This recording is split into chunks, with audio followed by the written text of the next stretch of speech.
Bienvenue à tous. En tout cas, merci de participer à cette table ronde dans le cadre du Printemps du Livre. Merci. On aura grand plaisir Merci. de vous accueillir aussi à nouveau en vrai dès que les travaux sont terminés au Lachenberg pour l'année prochaine, pour le Printemps du Livre en vrai, en présentiel, voilà, sur un week-end. Et donc, cette table ronde, en fait, va se dérouler en 3 temps. On va faire un temps de présentation. Voilà, vous aurez chacun un moment, un instant pour vous présenter. Puis, on entamera en fait les questions sur les thématiques suivantes qui vous ont été transmises. Donc, la première question, c'est l'écriture crée-t-elle du lien social? Et puis, la deuxième, écrire pour soi-même ou pour les lecteurs. Et puis, vous aurez chacun un tour de rôle, en fait, un certain temps, en fait, pour répondre, voilà, comme vous le souhaitez. Et puis, éventuellement, pour échanger aussi avec les personnes qui seront présentes ou entre vous. Donc, voilà, je vous propose en fait de vous présenter en fait simplement dans l'ordre où vous avez été comment dire, diffusé en fait dans le Printemps du Livre.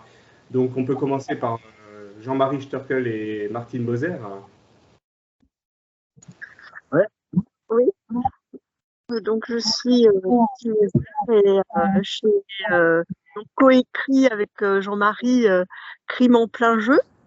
Donc c'est un polar que Jean-Marie a décliné sur mon idée, qui allie un double meurtre et un enlèvement, qui sont reliés, eux, par la musique d'orgue, le chant sacré, et qui met en exergue aussi l'histoire de l'Alsace et ses liens avec la Bavière. Donc, par rapport à la question, je ne sais pas si on en parle tout de suite, mais est-ce que la lecture crée du lien social? Je ne sais pas si voilà, on y répond d'emblée ou on se présente dans un premier temps. Dites-nous comment vous souhaitez procéder. Présentation dans un premier temps, et puis après vous aurez chacun voilà, comment dire, un temps pour répondre à chacune des questions, des thématiques. D'accord. Oui, ben pour moi j'étais journaliste pendant de 73 à 2010 à l'Alsace, et pendant 33 ans je me suis occupé des faits divers. Donc ça m'a donné de la matière à des polars. Et puis depuis que je suis à la retraite, je fais plus de polars qu'avant. C'est tout. Okay.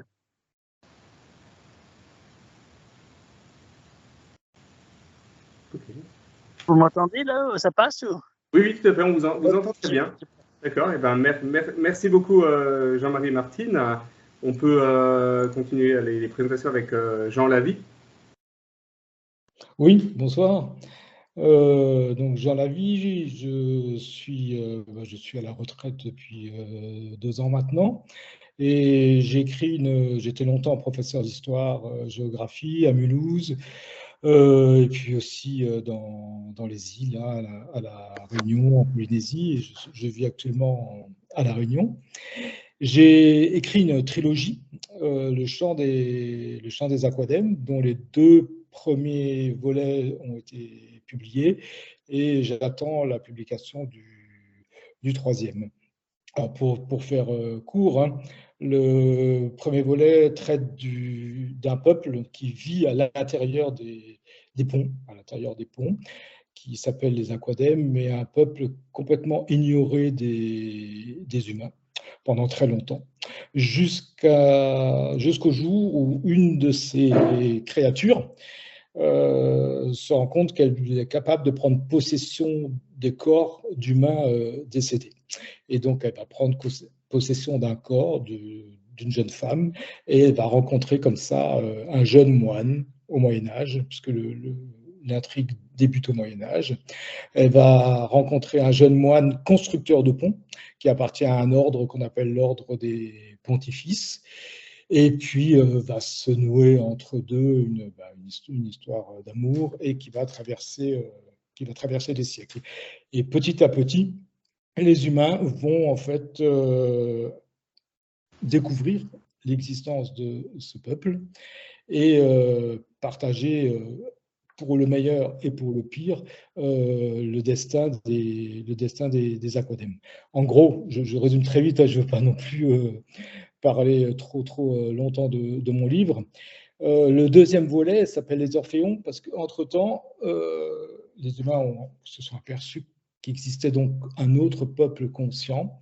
Et le fait même qu'un autre peuple conscient, d'autres êtres conscients existent, va poser le problème de la tolérance. Et le deuxième volet traitera essentiellement de cette tolérance et du rejet parfois violent dont seront victimes les aquadèmes et leurs amis, ou ceux qui se sont mélangés et qui sont devenus des hybrides.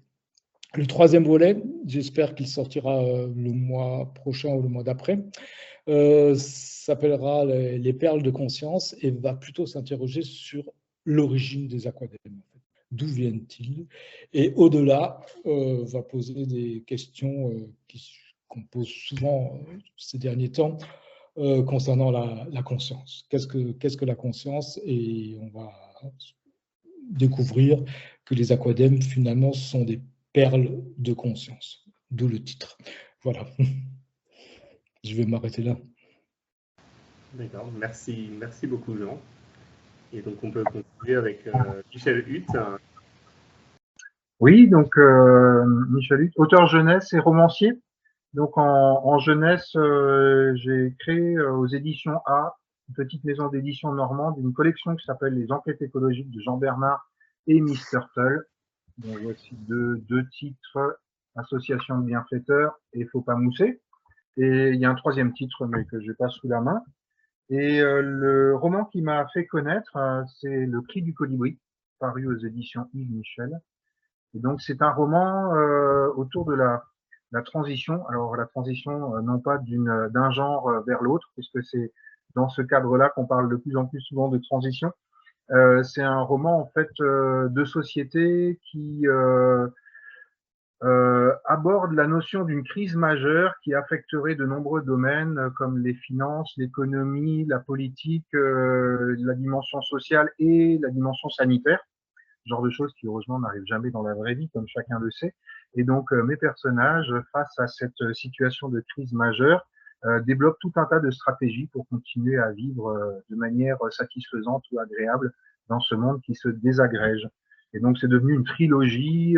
Après Le Cri du colibri, apparu Les Recycleurs, puis Bonnet jaune et Gilet rouge dans la même série.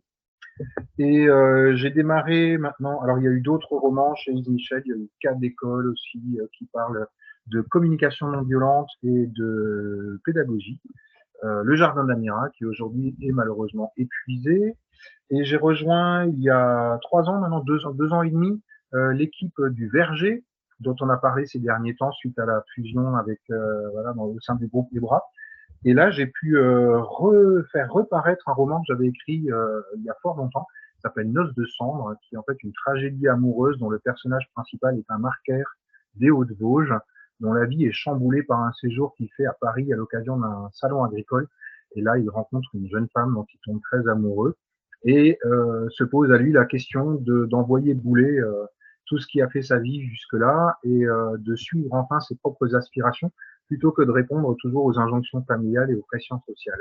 C'est un dilemme très moderne, c'est situé dans les années 20, donc 1920, mais donc il y a 100 ans exactement, l'action se situe en 1923, mais je trouvais que ce personnage qui a existé réellement et dont je me suis inspiré avec beaucoup de liberté, pose la question de ce qu'est une vie moderne, toujours à devoir composer entre ce à quoi on aspire et ce à quoi on est plus ou moins appelé ou contraint. Et ma dernière parution en date, c'est aux Enquêtes rénales, donc toujours au Verger, Atomic Bretzel, qui a été en fait une sorte de récréation que je me suis offert pendant le confinement où il n'y avait plus de salon, on pouvait plus trop circuler, aller en médiathèque. Et donc j'ai répondu à une demande de Pierre Marchand, donc l'éditeur du Verger, qui m'a mis au défi d'écrire un polar, alors qu'à la base, désolé Jean-Marie, mais j'aime pas du tout les polars. Je trouve que la vie est un polar, déjà, il y a tellement d'horreur dans le monde que je vois pas l'intérêt d'en raconter en plus dans nos bouquins. Sauf que Pierre m'a mis au défi d'écrire un polar qui soit à la fois drôle et qui soit nourri de mes idées ou de mon inspiration écologique. Et donc, ça a donné Atomic Bretzel, où en fait, il s'agit de résoudre un mystère qui est la disparition du chef de la sécurité de la centrale nucléaire d'Archenheim. Alors, Arche, bien sûr, en alsacien, ça veut dire Fès, donc de Archenheim à Fessenheim, bien sûr, pas très loin. Et donc, ce monsieur a disparu 48 heures avant que le G7 ne se réunisse à Colmar. Et donc, toutes les polices du monde sont sur les dents pour savoir ce qui va se produire. Est-ce que c'est la prévision d'un acte malveillant? Est-ce qu'il y aura une demande de rançon, une incursion dans la centrale? Et pour résoudre cette enquête, la PJ de Strasbourg décide de faire appel à un vieux flic qui avait été placardisé suite à une bavure policière, parce qu'il avait un peu des peines de boisson, entre autres.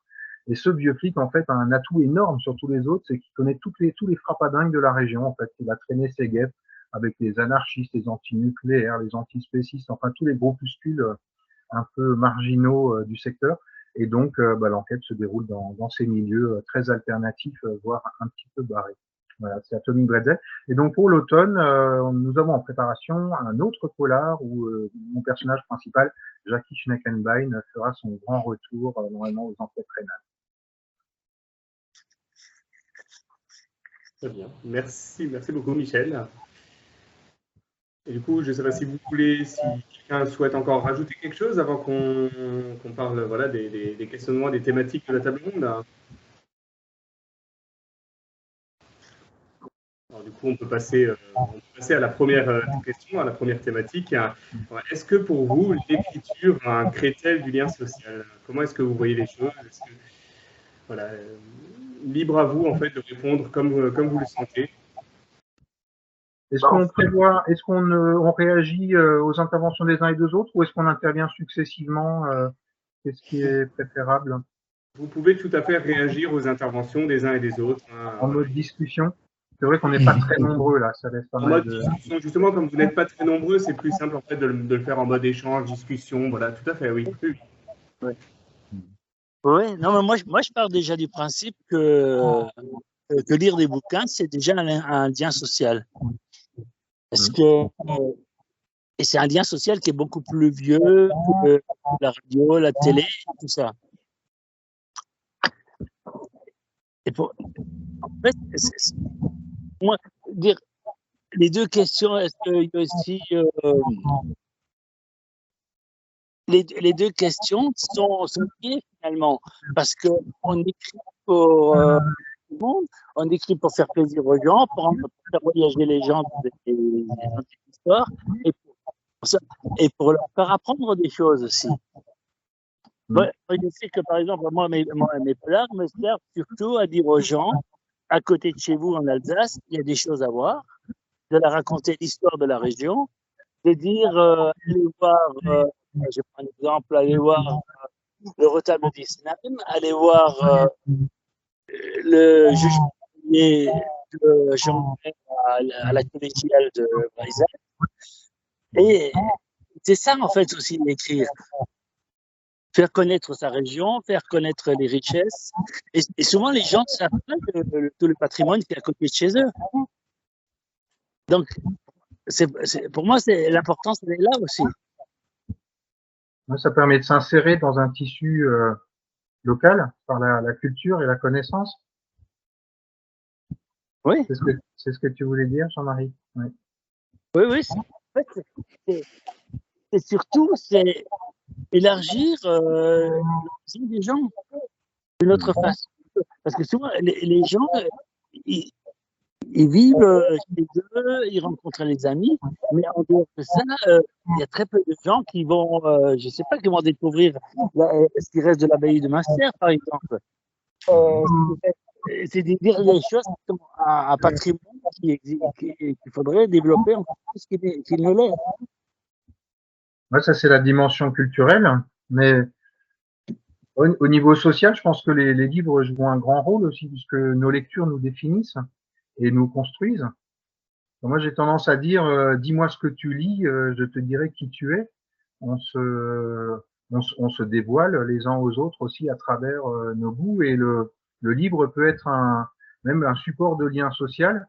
J'ai un exemple à tout près, je rentre de chez une amie, on a passé 4 heures à table. Sur les 4 heures, on a passé 3 heures à discuter de nos lectures, et je pense que ça crée vraiment du lien entre les gens. Ça permet de confronter nos goûts, nos centres d'intérêt, nos réactions. Et là, on a, en tant qu'auteur, je pense, un grand rôle à jouer, puisque autour de nos œuvres peuvent se créer des petites communautés humaines. Je pense que certains titres ont le pouvoir comme ça de fédérer des gens. qui ne se rencontreront peut-être jamais, mais en tout cas qui partagent un vécu commun ou qui partagent des centres d'intérêt commun à travers les livres qu'ils ont aimés. Et c'est pour ça que la dimension des salons est importante aussi pour que ces gens-là puissent nous rencontrer et se rencontrer. Et par ailleurs, nous, auteurs, sommes des témoins privilégiés du monde et des observateurs attentifs de la société. Et je pense que de tout temps, l'art a eu cette fonction à la fois de refléter le monde, mais aussi c'est peut-être un petit peu prétentieux, mais de contribuer à la construction du monde de demain, effectivement, à travers les sujets de société qui sont lancés, qui sont abordés, les thématiques qui sont abordées à travers les œuvres d'art, qu'elles soient littéraires, musicales, culturelles, mais particulièrement pour les auteurs, parce que nous, on utilise comme matière les mots, et donc ce sont souvent les mots qui portent les idées. Et à ce titre-là, je pense qu'on a un impact assez fort sur la vie du groupe, et donc sur la dimension sociale de nos groupes humains. Oui, parce que moi, je pense que chaque livre est une pâture sociétale. C'est...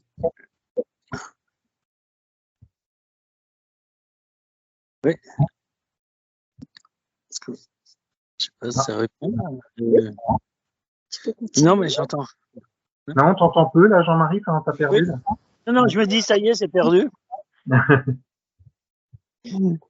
Non, parce que, en fait, qu'est-ce que, on prenait Les Misérables. C'est quand même une peinture de la société française.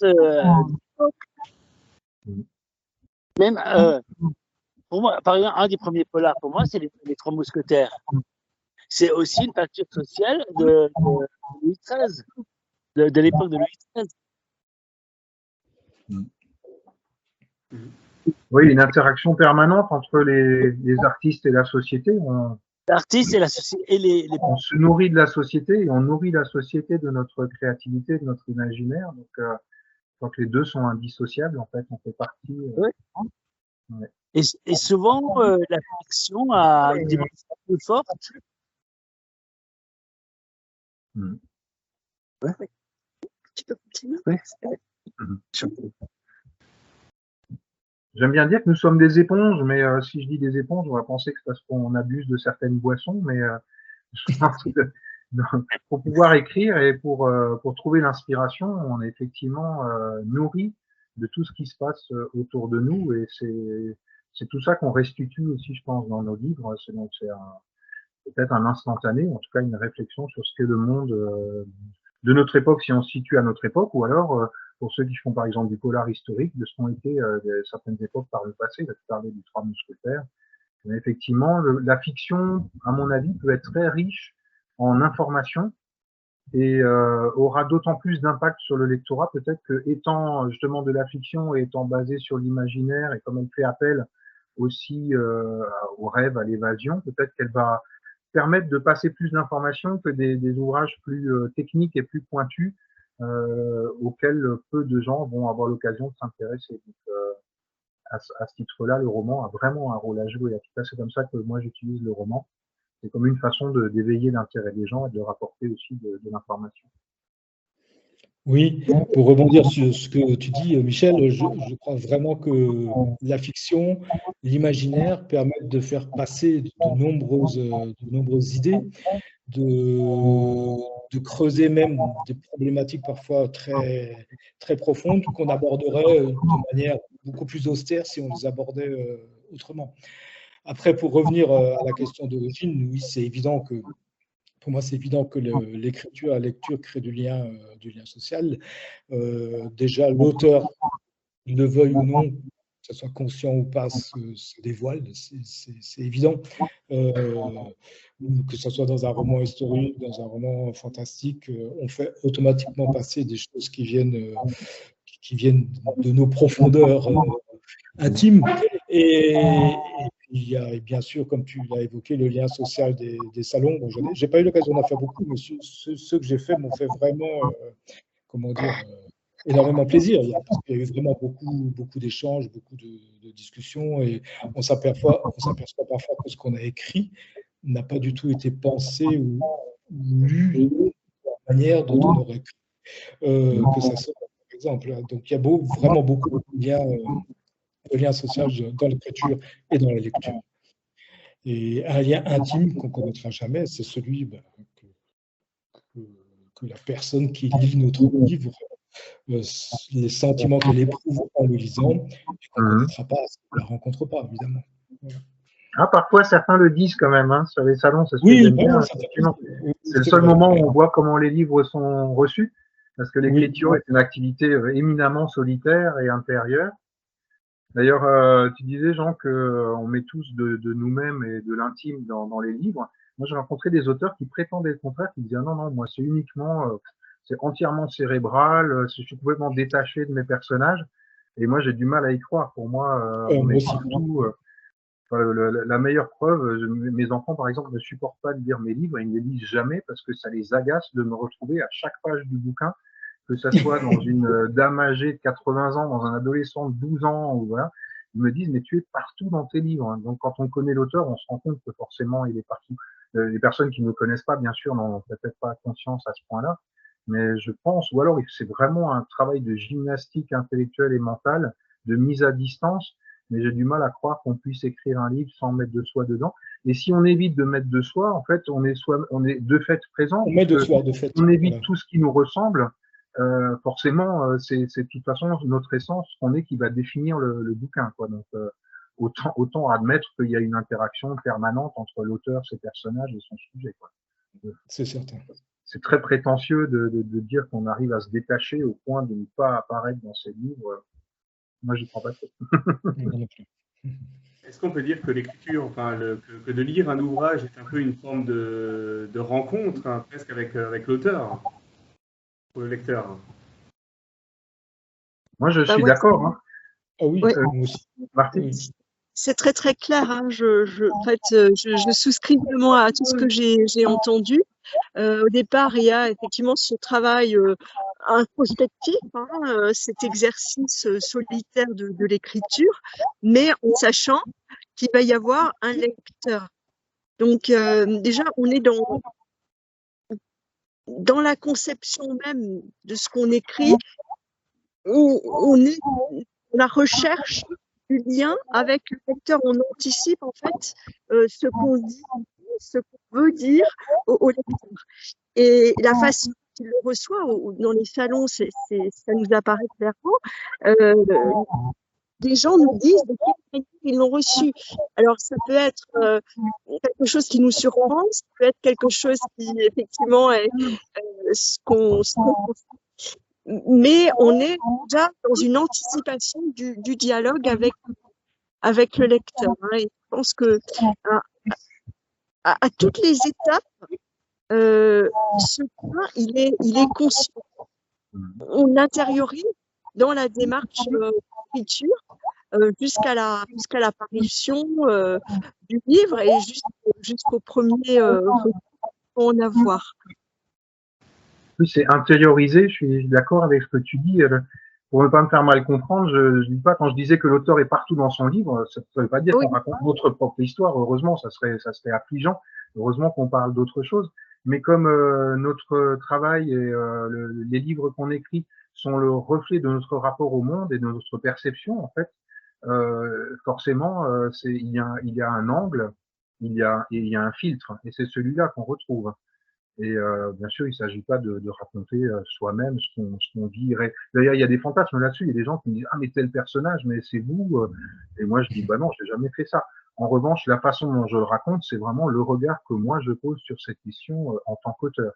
Et après, on fait jouer tout un tas de filtres. Moi, je sais que j'aime bien écrire au féminin. J'aime bien faire parler mes personnages au maximum pour laisser le moins de place possible au narrateur, parce que le narrateur, forcément, je vais beaucoup plus investir la sphère du narrateur et le narrateur va plus me ressembler que les personnages. Donc c'est pour ça que j'aime bien le dialogue et j'aime bien me mettre, prendre des avatars en quelque sorte pour raconter mon histoire.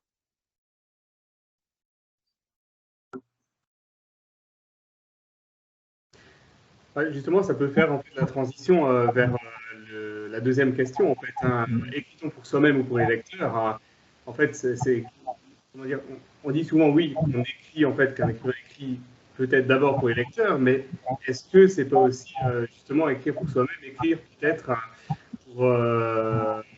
pour apprendre à mieux à mieux se connaître soi-même en écrivant?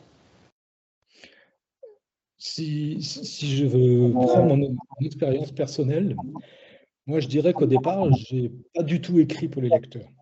Je me suis rendu compte que j'écrivais pour moi, une histoire qui me plaisait de plus en plus, que j'investissais, qui me conduisait à faire des recherches, etc.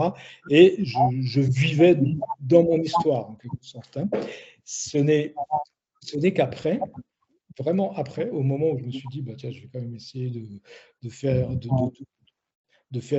connaître cet ouvrage, c'est seulement après que j'ai pensé vraiment au lecteur.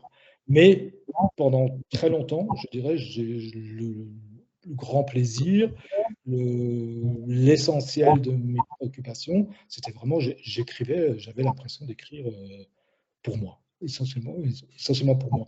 Après, il est bien évident, une fois qu'on a écrit quelque chose dont on est un minimum fait, on a envie de l'offrir, hein, tout simplement, ou de le faire connaître, ou d'avoir tout simplement les avis aussi d'autres personnes que soi-même, bien sûr.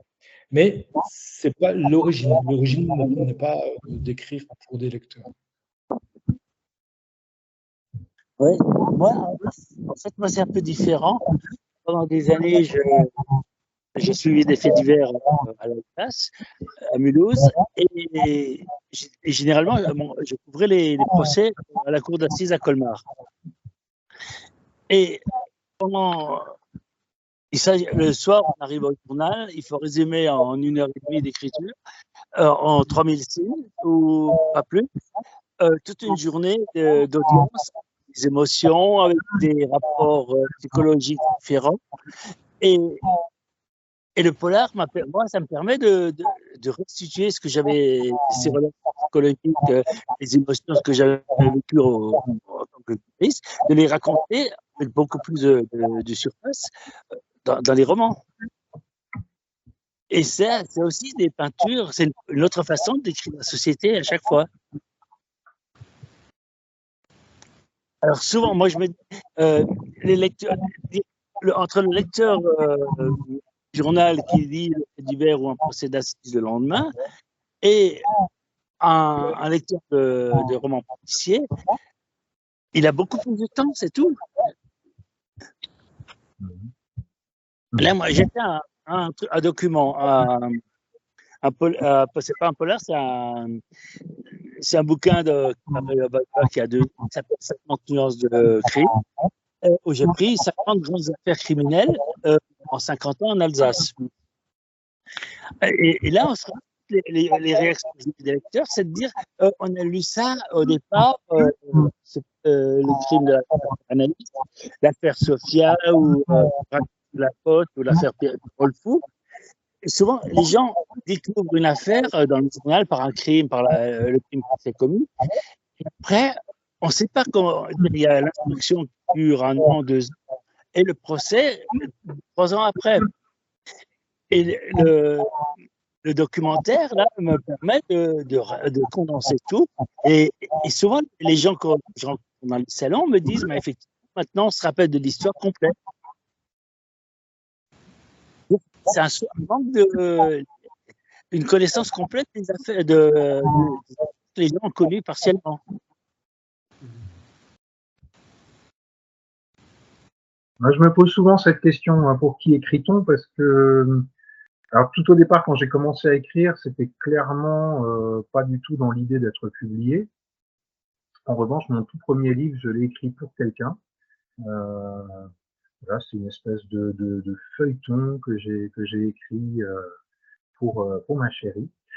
Et après, je pense qu'on écrit quand même pour soi, parce que si on écrivait vraiment, à part cet exemple que je viens de citer, où c'était une espèce de récit que j'entretenais un peu pour la maintenir en haleine. Si on écrivait vraiment pour un lectorat, je pense que la tentation serait grande de faire ce que j'appellerais du clientélisme, c'est-à-dire d'essayer de calibrer ce qu'on écrit pour essayer de toucher tel ou tel public, d'éveiller tel ou tel sentiment chez le lecteur. Je suppose que ça se fait sur des très grosses productions pour leur permettre d'avoir un spectre, on va dire, de lectorat le plus large possible. En tout cas, c'est l'effet que me font certains livres très, on va dire, à très grand tirage, où j'ai l'impression qu'il y a toujours le petit truc pour telle minorité, telle petite réflexion qui va faire que. Euh, En ce qui me concerne, une fois que je commence à écrire, j'oublie complètement que je vais être lu un jour. Et c'est une phase importante pour moi, après la phase d'écriture, c'est de reprendre son texte en disant attention, tu as écrit ce bouquin parce qu'il fallait que ça sorte, parce que ça venait des tripes et ça bouillonnait, et donc il fallait le jeter, pas sur le papier, parce que c'est sur un ordi, mais en tout cas, il fallait en faire un récit. Et donc, il y a toujours une deuxième phase où je me dis, mais comment est-ce que les lecteurs vont pouvoir entrer dans cette histoire et est-ce qu'effectivement, ils vont pouvoir te suivre? Et donc après, il y a une phase voilà, de réajustement peut-être, une phase critique, en disant voilà, faut pas perdre le lecteur en route, donc faut éviter telle lourdeur, faut éviter telle formulation maladroite. Et je pense que vraiment d'un geste de création qui est très intime, très intérieur, eh ben, on va faire quelque chose qui est potentiellement recevable ou partageable à un public. Donc je dirais, pour répondre à la question, je dirais un peu les deux. On commence par écrire pour soi et après il faut se rappeler qu'on a peut-être des lecteurs derrière et que voilà, il faut tenir compte aussi du lecteur. Parce que certains romans sont des essais, sont des recherches, mais sont complètement, enfin moi il m'arrive de lire des romans en me disant waouh, pourquoi est-ce que ça a été publié? C'est intéressant, mais voilà, la personne aurait pu garder ça pour elle, je vois pas en quoi moi ça me touche ou ça me concerne. Je sais que pour moi, c'est la première fois effectivement que j'écris un roman. Ça a été une préoccupation dès le départ, hein, une préoccupation permanente, hein, tout au long de l'exercice d'écriture. C'était j'ai conscience que je vais être lue et ça m'inspirait le plus grand respect de mes lecteurs, de mes lecteurs et lectrices. Je lisais, relisais ce que j'écrivais, je vérifiais bien que le mot que j'utilisais était bien lu. Enfin, j'avais vraiment ce souci voilà, presque intimidée par la perspective d'être lu. C'est vrai que pour moi, cette perspective-là, eh ben, ça a été une préoccupation permanente tout au long travail d'écriture en fait. Pas dans une optique de plaire, mais juste dans une optique d'être juste dans ce que je voulais écrire, dans ce que je voulais exprimer. Il y a aussi la qualité. Dire, moi, je passe des fois un temps fou à vérifier si tel endroit est bien comme ça. Des fois, souvent, je vais sur les lieux pour voir comment c'est. Mais en même temps, je me rends compte que nous, on décrit une chose. Deux personnes voient deux choses différentes à chaque fois. Dans la perception des choses, tout simplement, en fait. Et ça, c'est pas évident. Le gros problème, c'est qu'il ne faut jamais se planter sur les dates. Ouais, les chronologies, ça se fait. Les chronologies et tout ça. Au boulot. Et c'est pas évident. Moi, là, en ce moment, je suis en train de faire un polar sur des crimes historiques qui se passent en Alsace. Et je suis en train de travailler sur la bataille dite de Reichshofen. Alors, c'est la bataille de Froschmelerbe. Alors que dans l'esprit de tous les gens, enfin des trois quarts des gens en Alsace, c'est la bataille de Reichshofen en 70. Donc, il faut préciser pourquoi on dit la bataille de Reichshofen. Parce que les passiers sont de là-bas pour faire la charge héroïque. C'est une immense. Ils sont partis se battre contre trois fois plus fort. Donc, c'est ce genre de. Et vous avez toujours dans des salons, vous avez toujours quelqu'un qui va vous dire mais c'est pas comme ça là parce que vous avez raconté ça de toute façon. Donc, en fait, il y a une précision à avoir. Et ça, c'est pas évident. Ça fait partie du respect du lecteur, quoi, de pas lui servir des choses erronées ou voilà, qui pourraient induire en erreur. Et après, par rapport à l'intention, il m'est venu quelque chose encore. L'intention, elle peut varier aussi d'un livre à l'autre. Je pense qu'il y a des livres qu'on écrit plus pour soi et peut-être des livres qu'on écrit plus en pensant à un certain public. En tout cas, je repensais dans mon parcours de roman. Curieusement, le premier qui est apparu, c'était celui qui s'adressait le plus directement à un public et où en l'écrivant, donc c'était le Cri du colibri dont je parlais tout à l'heure, puisque l'idée du bouquin, c'était de permettre aux lectrices et aux lecteurs de se préparer à une crise que je sentais venir depuis une bonne quinzaine d'années. Et je l'ai écrit à la manière d'un manuel pratique, d'une boîte à outils, en disant il faudrait que voilà, quand les temps vont se durcir et les choses se compliquer, que les gens soient le mieux équipés possible. Et donc je me rends compte que pour ce livre-là, j'avais beaucoup, le lecteur était très présent à mon esprit. Et alors que j'écris des choses plus littéraires, plus intimes, plus personnelles, dont très peu ont paru d'ailleurs. Donc je ne sais pas si c'est le fait du hasard, mais les livres que j'ai vraiment écrits pour moi sont restés pour la plupart inédits. J'ai une dizaine de romans inédits actuellement. Et ceux qui ont paru sont effectivement ceux qui sont le plus tournés vers un lectorat. Mais pas parce que j'avais une intention de séduire ou de plaire, mais peut-être juste parce que le message était plus tangible et plus présent peut-être que dans des choses voilà, où il y a peut-être moins d'intention de communiquer. Oui, je crois qu'on ne peut pas non plus toujours scinder les choses, c'est-à-dire qu'en fait, comme même si je disais tout à l'heure que j'ai écrit mon premier roman essentiellement pour moi, en réalité, je pense qu'on a toujours à l'esprit les deux. On a toujours en arrière pensé le fait que ce livre sera lu. Et puis, je pense qu'au cours de l'écriture aussi, ça peut évoluer. C'est-à-dire, on peut très bien être pris dans son récit, pris dans son roman, et puis à un moment donné, prendre un peu de recul par rapport à ce qu'on est en train d'écrire et se dire, mais qui va le lire? Est-ce que ça va être bien compris de la manière dont je veux le faire comprendre, par exemple? Et je crois que c'est aussi sans arrêt, en fait. Je ne sais pas ce que tu en penses, enfin ce que vous en pensez, mais il me semble que ce n'est pas figé. Voilà. On peut être très mal compris sur une intention. J'ai comme ça pris, on va pas dire une claque, mais j'ai vécu une très grosse surprise en envoyant un roman à une des rares éditrices en France qui fait des réponses circonstanciées et vraiment explicites aux auteurs et qui dit ce qu'elle a pensé du livre.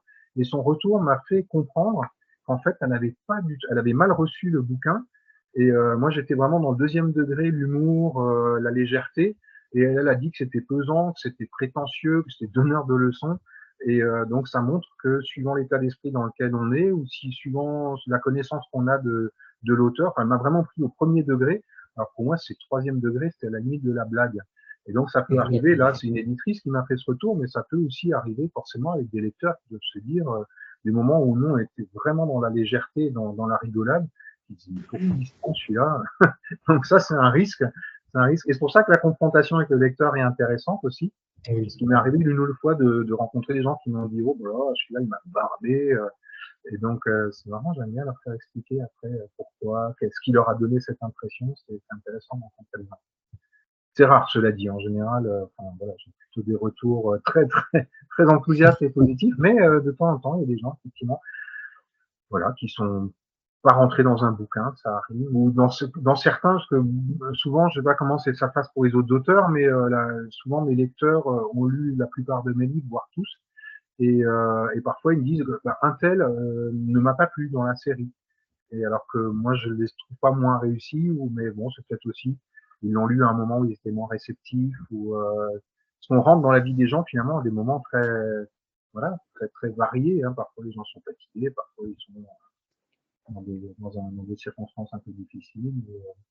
Et donc, même si on est animé des mêmes intentions et qu'on s'implique autant dans tous les romans, certains peuvent être bien reçus, puis d'autres éventuellement pas du tout. Mais en tous les cas, on est du lien social. Donc, dans ce que j'ai entendu, eh bien, en tous les cas, on fait réagir, que ce soit positivement ou négativement. Je lis tous vos livres, j'apprécie beaucoup, ça ne m'a pas plu. C'est ça l'essentiel. c'est créer de la réaction. Et de toute façon, on est toujours dans quelque chose de subjectif. Hein, dès lors que voilà, l'objectivité parfaite, c'est peut-être une valeur cathédrale voilà, qu'on cherche à atteindre, et on est toujours dans quelque chose de subjectif. Et dès lors, ça crée du lien. Qu'on soit d'accord, pas d'accord, qu'on aime plus, qu'on aime moins. L'essentiel, finalement, c'est que ça fasse réagir, quoi, et que notre exercice ne reste pas lettre morte. Et je crois que c'est ça ce qui est important et ce qui nous meut aussi en tant qu'auteur. Enfin, en tout cas, pour moi, c'est très important, quoi, hein, d'entendre de quelle manière ce que j'ai écrit est perçu. Pour moi, c'est important, quoi, hein, que ce soit finalement positif ou moins. C'est pas ça le plus important. C'est simplement avoir cette interaction avec le lecteur. Il n'y a rien de pire que l'indifférence. Hein. Si nos livres laissaient les lecteurs indifférents, on n'aurait pas besoin de les écrire finalement. C'est qu'il n'y aurait aucun impact. Alors, je suis pas non plus dans l'idée qu'il faut choquer ou ébranler les gens juste pour faire parler de soi, parce qu'il y a aussi des possibilités de dérive à ce niveau-là. Il ne s'agit pas juste voilà, de faire des groupes pour faire parler autour des livres. Mais il vaut mieux effectivement des réactions diverses et variées qui sont simplement là pour rappeler que les publics sont divers et variés et que chacun ressent un livre à sa manière en fonction de son vécu, de ce que ça lui apporte ou de ce que ça éveille chez lui, chez elle.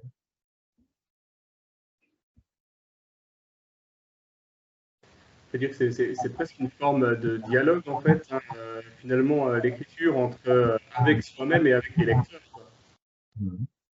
Sauf qu'on n'a pas toujours, c'est un dialogue où on n'entend pas forcément les réponses, on les imagine. Donc, mais c'est vrai que je suis d'accord avec ce que dit Jérémy, c'est pas un monologue en fait. Quand on lance un message comme ça, il revient toujours d'une manière ou d'une autre. Et je pense que il y a une interaction quand même permanente entre l'auteur. D'ailleurs, c'est Balzac qui disait, je crois, lire, c'est créer peut-être à deux. Si le lecteur n'était pas là, le livre n'existerait pas. En fait, le livre n'existe que parce qu'il est lu, parce qu'il est reçu et parce que le lecteur, par son acte de lire, lui donne vie. Sinon, ça serait juste un tas de papier avec des taches dessus. Je pense qu'on y retrouve le principe élémentaire de la communication, hein, les messages récepteurs. Et dès lors qu'on a délivré notre message, bien, il nous appartient vraiment. Mais il devient vraiment ce que le lecteur en fait. Oui. Et le lecteur peut l'interpréter de différentes façons aussi. Oui. Personne ne pense de la même façon. Donc, ce qui est important, c'est que chacun puisse faire son idée qu'il a lue. Même ça arrive au niveau des personnages. Hein? Un personnage, on dit il est blond, il n'est pas blond. Bah, en fait, chacun se fait une idée différente. C'est la liberté absolue du lecteur. Hein, c'est lui qui décide de la manière dont il décide pas forcément, parce que comme il le met en scène, il le met en image. Ouais. Le lecteur met forcément en image ce qu'il lit. Il y a autant effectivement d'histoires. Enfin, un roman aura autant de visages que de lecteurs quasiment, puisque chacun va imaginer les choses. En plus, moi, j'aime bien décrire très peu. C'est une posture d'auteur. Je donne très peu de descriptions physiques de mes personnages. Je préfère qu'on se sente proche d'eux par leur fonctionnement, par leurs réactions, leurs sentiments, leur façon de voir le monde. Mais il est assez rare que je dise, voilà, il est chauve avec une barbe de 5 jours un peu grisonnante et il porte des lunettes rondes. Je fais pas ça en général dans mes romans.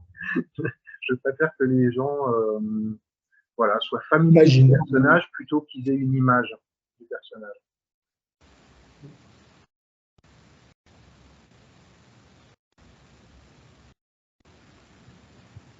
Merci en tout cas à tous pour cet échange. Je ne sais pas si vous avez encore quelque chose à ajouter peut-être par rapport à tout ce qui s'est dit, éventuellement pour conclure du coup cette table ronde. Un mot de la fin.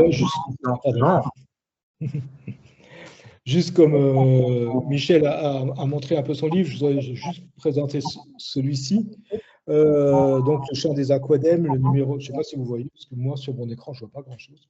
Et cet opus se passe en grande partie à Strasbourg et autour des ponts de Strasbourg, puisque les aquadèmes, comme je vous le disais tout à l'heure, vivent dans les ponts. Et Strasbourg, c'est la ville qui compte 270 ponts au moins. Et donc, une grande partie de l'ouvrage retrace quelques épisodes spécifiques de l'histoire de Strasbourg vus par des aquadèmes depuis leur pont. Voilà. 270 ponts à Strasbourg? Oui, même plus. Et comme tu parlais des éditions Le Verger, je me suis servi du livre qui est là, d'ailleurs, juste à côté de moi, paru aux éditions Le Verger sur les ponts de Strasbourg. Avec celui du 14 juillet ou en plus? Ah, alors là, attends, je vais le chercher.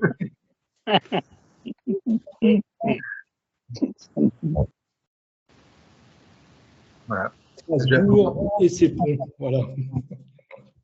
Aux éditions Le Verger. Strasbourg dans tous les sens, mais j'aurais dit à vue de piste, j'aurais dit une soixantaine. Quoi, mais, ouais. Ah non, non, non, il y en a. Donc, la communauté urbaine, hein, au sens. Ouais. Oui, non, mais il y en a vraiment beaucoup plus. Il y en a, je crois, aujourd'hui, il doit y en avoir 270. Oui, c'est pas étonnant. Hein. Oui, il y en a vraiment beaucoup. Et il y a combien de cours sur la FEP, ta master? Pas beaucoup. Pas beaucoup. Bah, ils sont vite comptés, à mon avis. Dans Münster même, il y en a 3. Ouais, à Ignosem aussi. Un en amont, un au niveau du centre-ville et un en aval. Ouais, donc,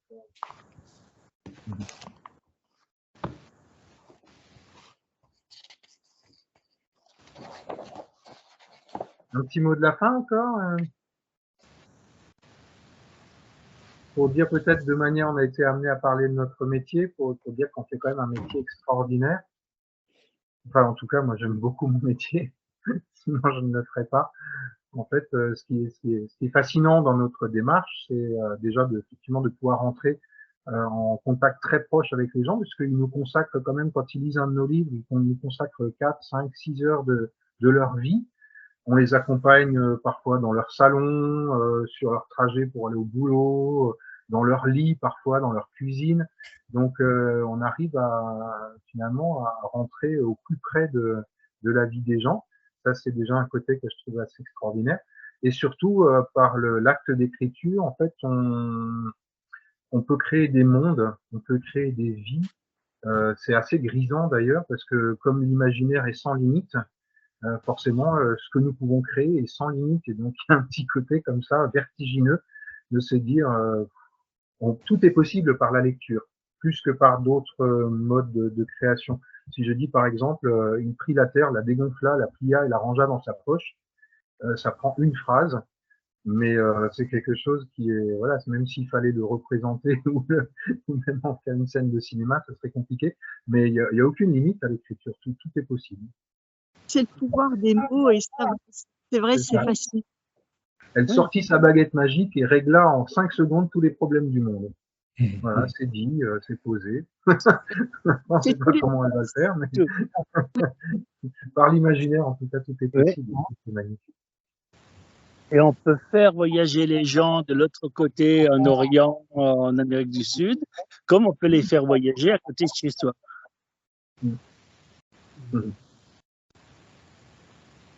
C'est pas de plus beau voyage qu'un livre, de toute façon. Hein. Le bilan carbone n'est pas encore trop mauvais, hein, même s'il y a du papier, de l'encre.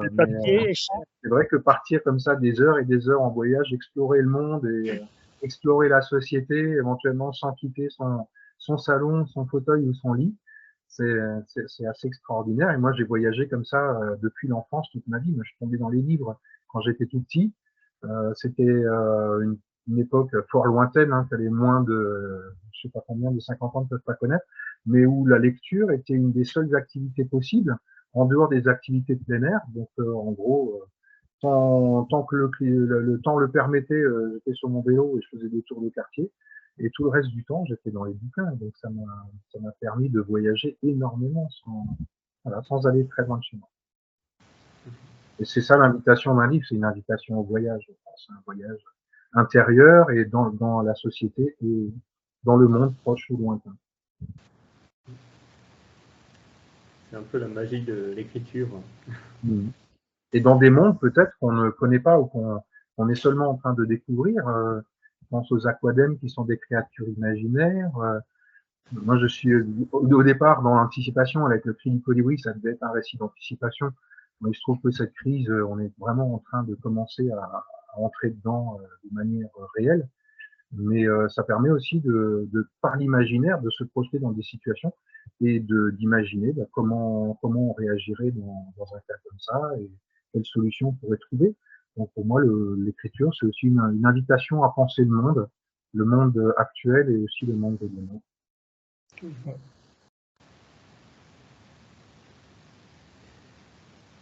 Eh bien, merci en tout cas à vous tous. Hein. Merci pour votre participation au Printemps du Livre, à cette table ronde. Hein. Voilà, et ben, ce sera avec plaisir aussi de pouvoir vous accueillir en vrai donc l'an prochain pour l'édition, la prochaine édition du Printemps du Livre qu'on pourra faire au Lerchenberg cette fois-ci. Alors pas en même temps que le Salon de Saint-Louis, hein, si possible. Effectivement, on trouvera une date, c'est ça. Il faut éviter la foire éco-bio, il faut éviter les musiques métisses à Colmar. C'est vrai qu'il n'y a pas beaucoup de week-ends au printemps. Donc, et ça ne sera pas en même temps que le Salon du Livre de Saint-Louis, non, effectivement. D'accord, sinon on essaiera de se partager, mais ouais, peut-être mieux éviter l'Ascension aussi. Parce que oui, effectivement. La foire éco-bio de Colmar, vous aurez le plaisir de retrouver celles et ceux qui le souhaitent au stand 47 degrés nord. Okay. Merci beaucoup. Merci Jérémy. de l'invitation, Et ce Jérémy. sera Merci. avec plaisir. Merci, bonne soirée à tous, mais et bonjour à la Réunion aussi. Merci. Bonne nuit, Merci, Jean. Jérémy. Il est tard, là. Quelle heure est-il? Il est quelle heure à la Réunion? Il est 11h là? 2 heures de plus que chez 2 vous. heures. Ah, seulement 2 heures? Ah oui. Oui, là il est 21h en fait. Oui. D'accord, bah, ça va, on ne t'a pas empêché de dormir. C'est un petit décalage. Voilà. Eh ben, merci Jérémy pour cette invitation et ce partage. Et ouais, au plaisir de se voir en vrai. En vrai, Jean viendra de la Réunion l'an prochain au Lerchenberg. Ben, c'est possible que je ne sois plus à la Réunion l'an prochain. Oui. Ah, d'accord. Oui. Donc, je viendrai avec plaisir. Si jamais ce sera avec grand plaisir. Et Le rendez-vous. Merci, bonne soirée à vous tous, en tout cas, bonne continuation encore. Bonne soirée à tout le monde. À bientôt. Bonne soirée. Bonne soirée. Merci. Au revoir. Merci.